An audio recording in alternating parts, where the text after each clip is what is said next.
Okala, tu n'es pas au courant? De quoi? Il paraît que le boss a fait des propositions d'affectation. On est tous sur le qui-vive.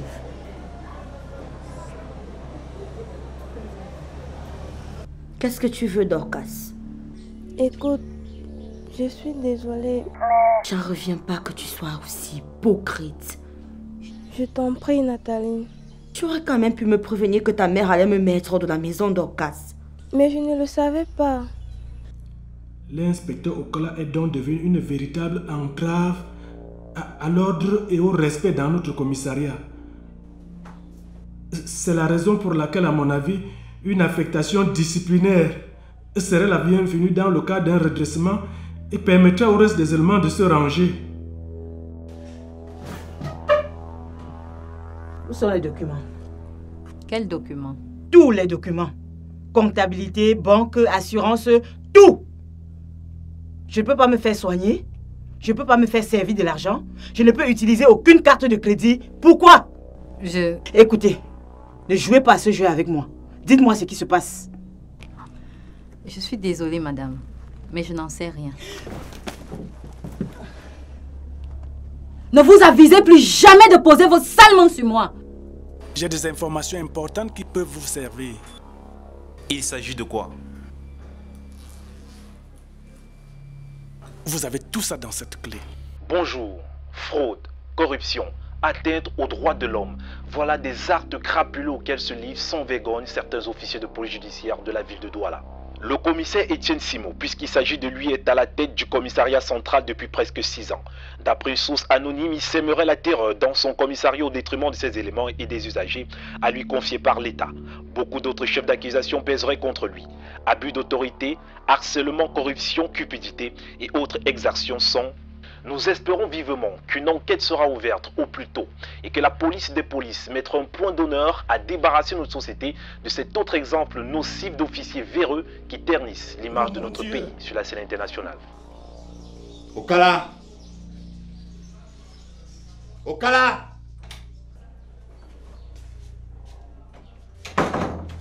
Mon commissaire.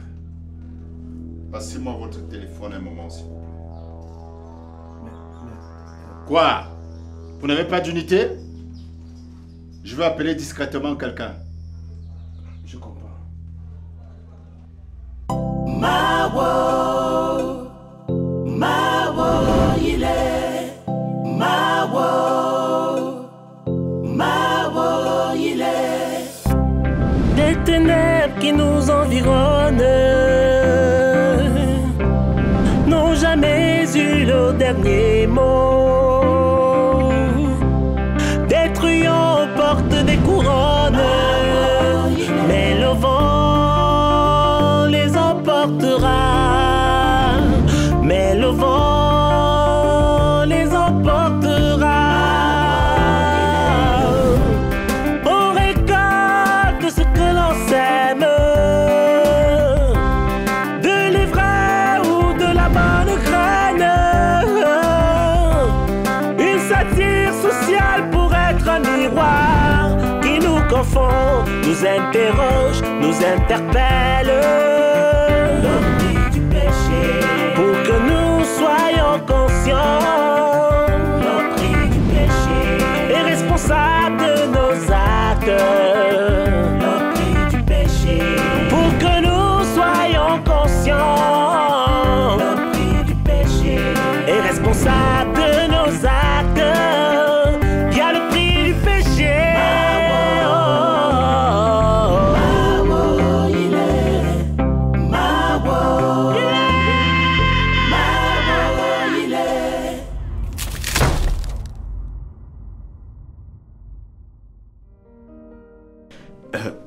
J'ai manqué de politesse depuis que vous êtes là. Je vous fais servir un jus de fruits naturel, madame. Appelez-moi Cathy. Et moi, Maxime. Je prendrai bien votre jus de fruits, Max. Apportez-moi un jus de fruits naturel pour la dame, je vous en prie.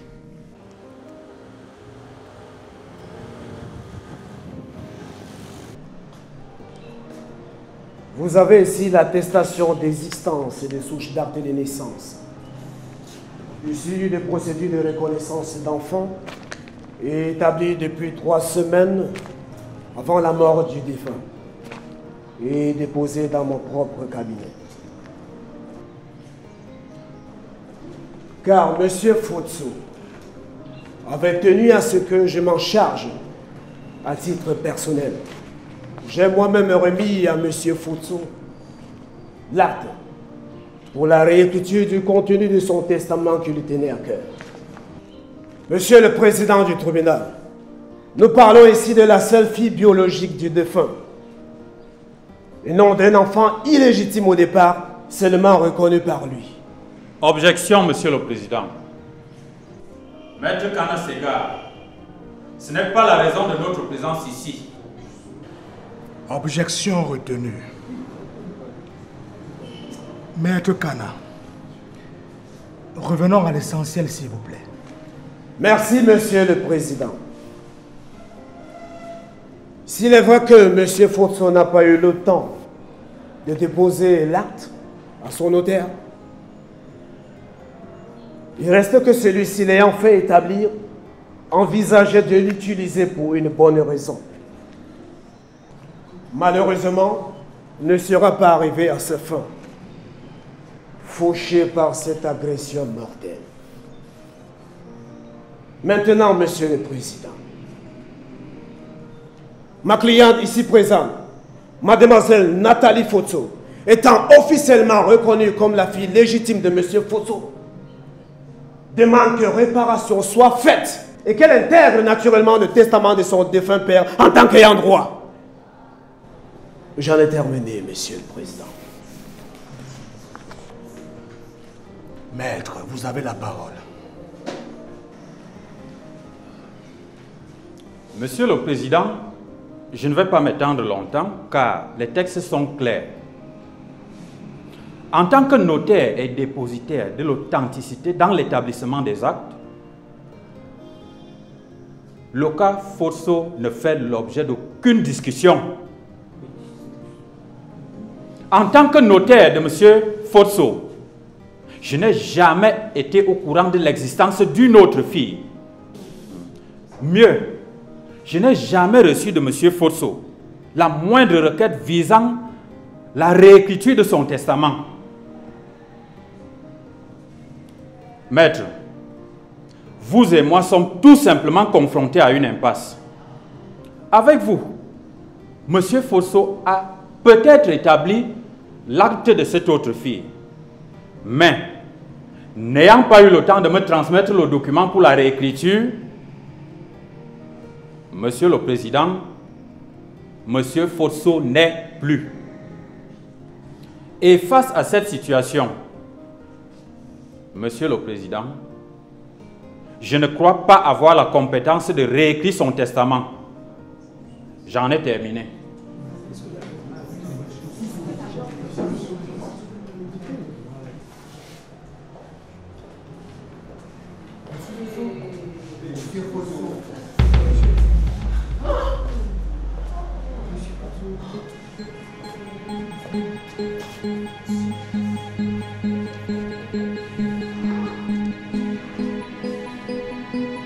Monsieur le Président, excusez mon inclusion dans votre cours.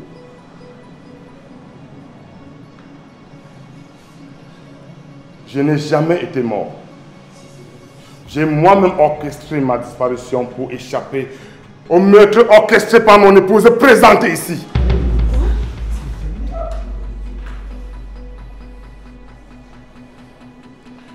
Monsieur le Président, j'ai eu la chance d'être informé par un de mes coursiers que ma tête avait été mise à prix par mon épouse. L'enjeu était important, car je devais savoir avec qui ma femme orchestrait ce meurtre. J'ai donc dû disparaître. Je suis désolé, ma fille. Monsieur le Président, aujourd'hui nous avons la preuve que mon épouse et ma fille adoptive n'ont tout simplement pas accepté le fait que ma fille biologique, reconnue par moi, intègre mon testament en tant qu'ayant droit.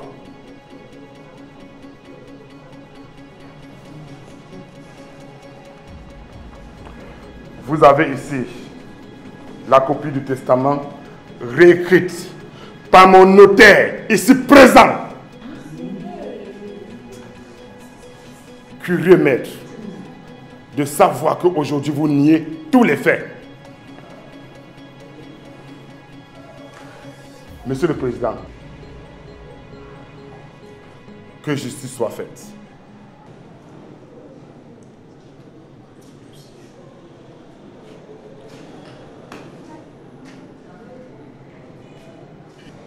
Maître, vous ne faites pas honneur à notre corps de métier. Inspecteur, que maître, Madame Fotso et la fille adoptive Fotso soient mis aux arrêts pour enquête.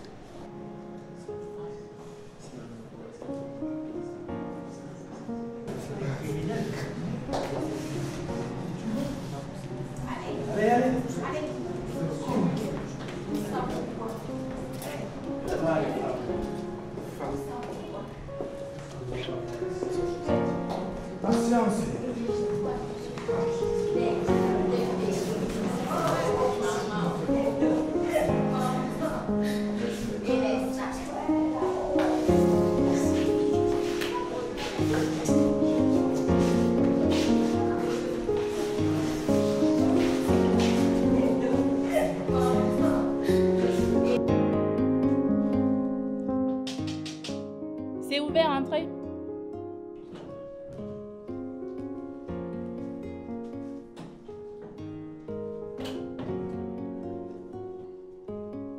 Henri, tu n'es pas la bienvenue ici.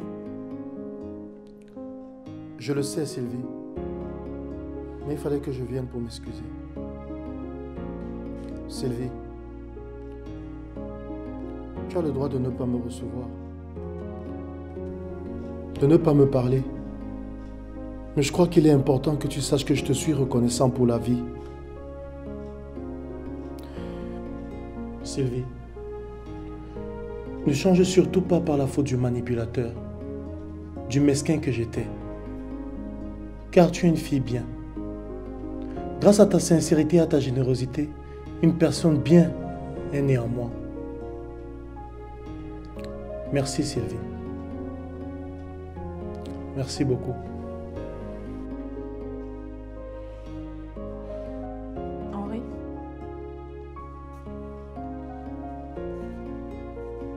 Je te pardonne.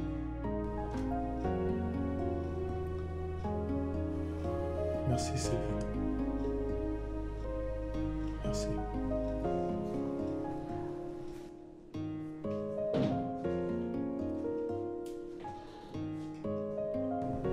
Tout s'est très bien passé, on rend grâce au Seigneur.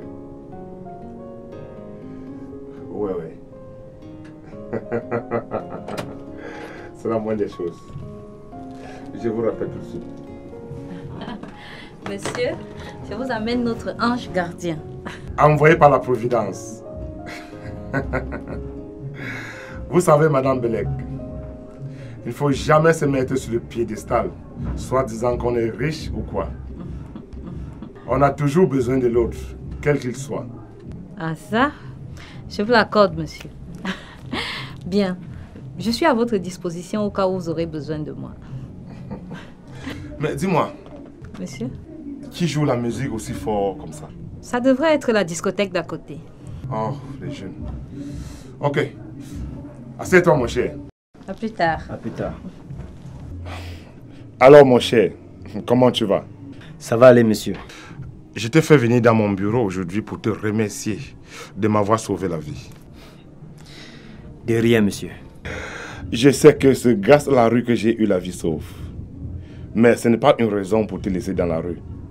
À moins que tu ne sois pas d'avis avec moi. Non, boss. Je ne rêve que de quitter cette situation. En parlant de la rue, justement, comment tu t'es retrouvé là? C'est une très longue histoire, boss. Ma mère est morte dans un accident de circulation quand j'avais 5 ans. En me laissant dans une famille où personne n'avait besoin de moi. Comment cela? Ton père, lui, ne voulait pas de toi? Mon père aurait abandonné ma mère longtemps avant qu'elle meure pour aller en aventure. Dis-moi, as-tu une idée de comment s'appelaient tes parents? Ma mère s'appelait Malice et mon père, j'imagine qu'il devait s'appeler Essomé. Comment tu sais ça? À l'orphelinat, ils m'ont juste dit que ma mère s'appelait Malice. Et les autres membres de ta famille, tu sais de quel côté ils sont? Non, pas vraiment. Mais à l'orphelinat, ils m'ont dit que ceux qui sont venus me laisser là-bas venaient du quartier Nobel.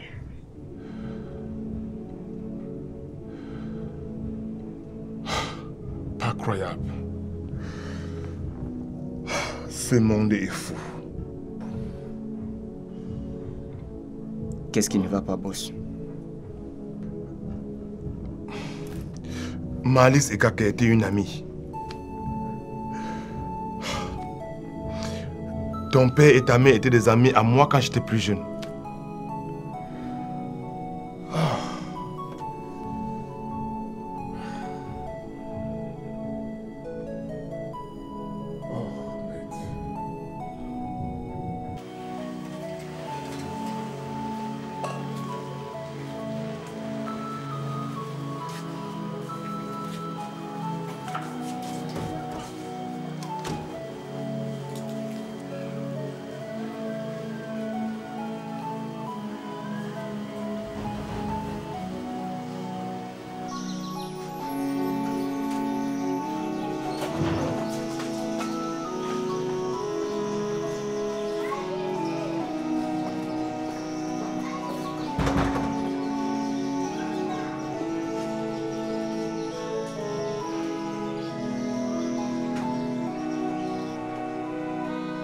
Bonjour, monsieur le commissaire. Bonjour. Je suis le commissaire divisionnaire de la police des polices, John Fack. Au nom de la loi, monsieur, nous vous arrêtons. Vous avez le droit de garder le silence. Tout ce que vous direz pourra être retenu contre vous. Et vous avez le droit de prendre un avocat pour votre défense. Si vous n'en avez pas, le tribunal pourra vous en procurer un.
Vous avez 10 minutes.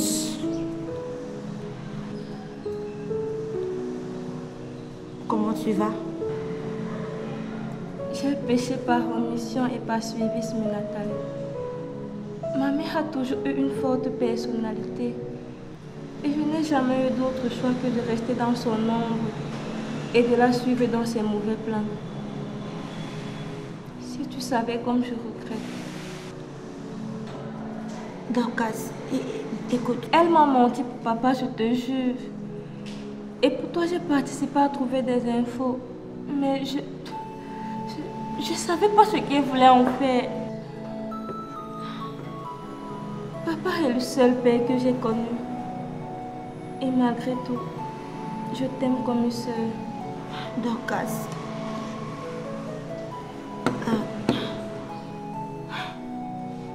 Je te promets que je vais parler avec papa.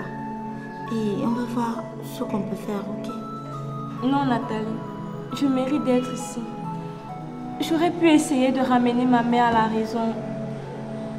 Tout ce qui compte pour moi, c'est que vous me pardonniez, papa et toi. Mais je te pardonne. C'est vrai. Bien sûr que oui. Tu sais, j'ai tellement souffert dernièrement que je ne supporte plus de voir les autres souffrir. Et je te jure que tu vas sortir d'ici. Je vais parler à papa. On va trouver une solution, je te le promets. Je te crois, je sais que tu me dis la vérité, Dorcas. Et je t'aime aussi, c'est tout ce qui compte. Merci Nathalie. Tu es une fille bien. C'est fini, mademoiselle. Vous devez partir. Allez, debout. Bouge, j'ai dit. Je reviendrai te voir, ok?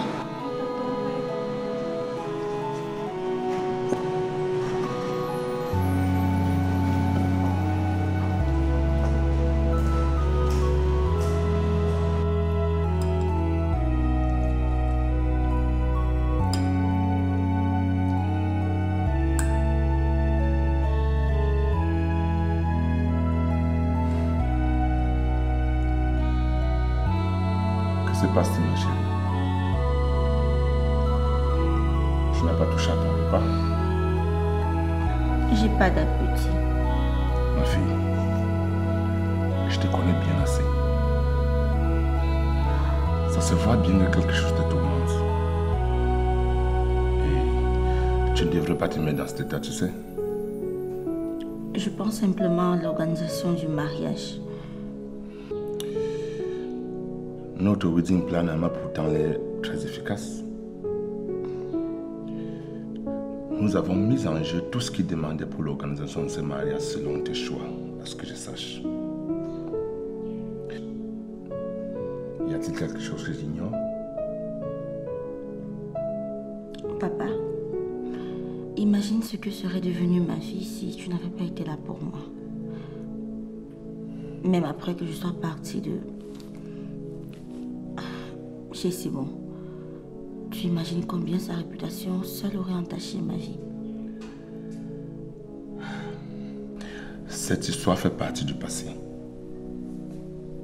Et tu dois la mettre dans un placard pour avancer. Nous sommes désormais ensemble.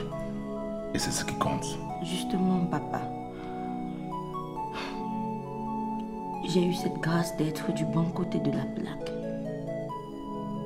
Tu sais, l'environnement dans lequel nous grandissons, les personnes qui nous éduquent, que nous côtoyons d'une certaine façon influencent notre futur.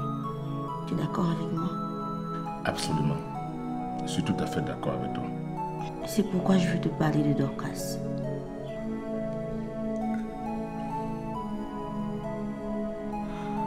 Papa, ma soeur est jeune et elle mérite une deuxième chance.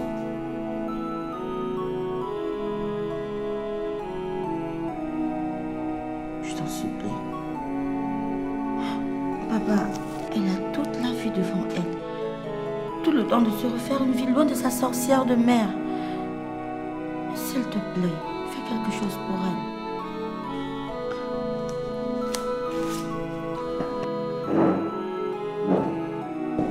Papa, je te demande juste d'y penser. Ok? Allez, accepte. Promets-moi d'y penser. Papa.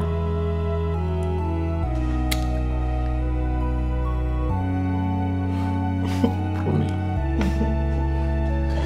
Maintenant, c'est toi les manches. Voilà. Je peux avaler tout ce que tu voudras avec lui. Mon petit fils doit être fort et en bonne santé.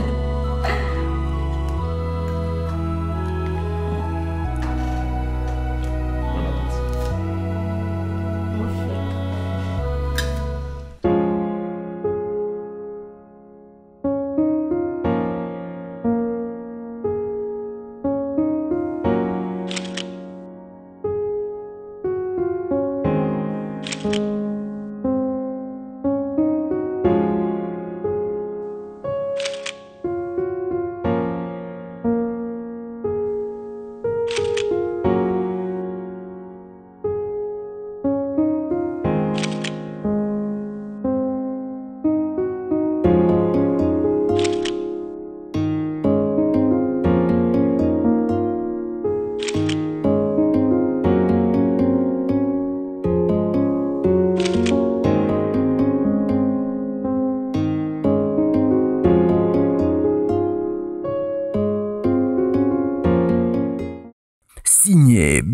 options, la pièce unique.